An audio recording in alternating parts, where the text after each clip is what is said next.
নমস্কার, SRM কিচেনে সকলকে স্বাগত। আজকে আমি চলে এসেছি জিলাপির রেসিপি নিয়ে। মাত্র কয়েক কটি উপকরণ বাড়িতে থাকলেই এই রকম জিলাপি বানিয়ে নেওয়া যাবে। জিলাপি বানানোর জন্যে 1 কাপ পরিমাণে ময়দা নিয়ে নিয়েছি আর 1 কাপ পরিমাণে আলো চালের গুঁড়ো নিয়ে নিয়েছি।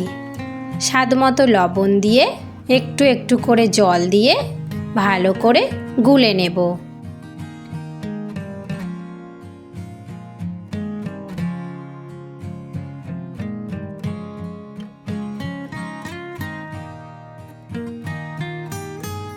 একসঙ্গে ভালো করে গুলে নিয়ে 1 থেকে 2 ঘন্টার জন্যে ঢাকা চাপা দিয়ে রেখে দেব।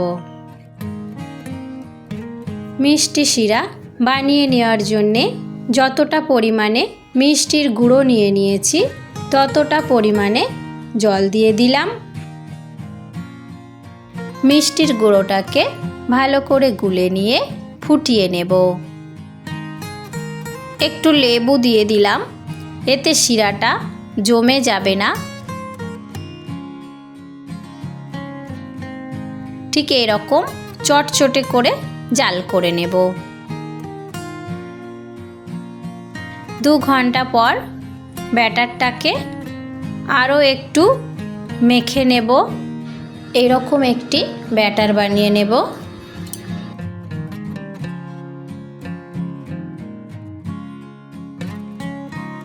এরকম একটি প্লাস্টিক নিয়ে নিয়েছি।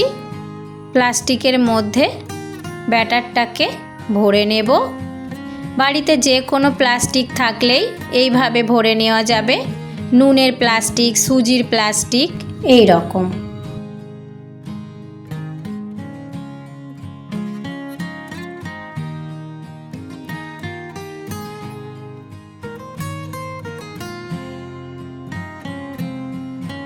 এবার নিচের দিকটা একটু কেটে নিলেই রেডি হয়ে যাবে। হালকা গরম তেলের মধ্যে এইভাবে জিলাপির পেঁচটাকে ধীরে ধীরে দিয়ে দেব।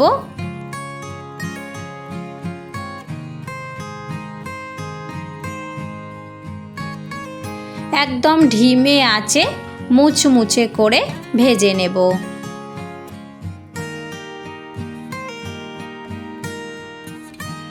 এই রকম বাদামি ভাব চলে আসলেই তেল থেকে ছেঁকে তুলে নিয়েই মিষ্টির শিরার মধ্যে ডুবিয়ে 20 থেকে 30 সেকেন্ডের মধ্যেই তুলে নেব।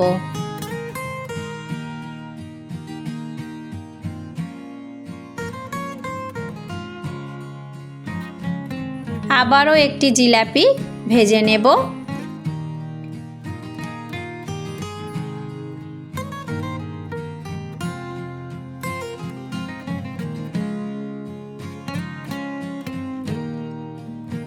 একে একে সমস্ত জিলাপিগুলোকে ভেজে নিয়ে মিষ্টি শিরায় ডুবিয়ে তুলে নেব।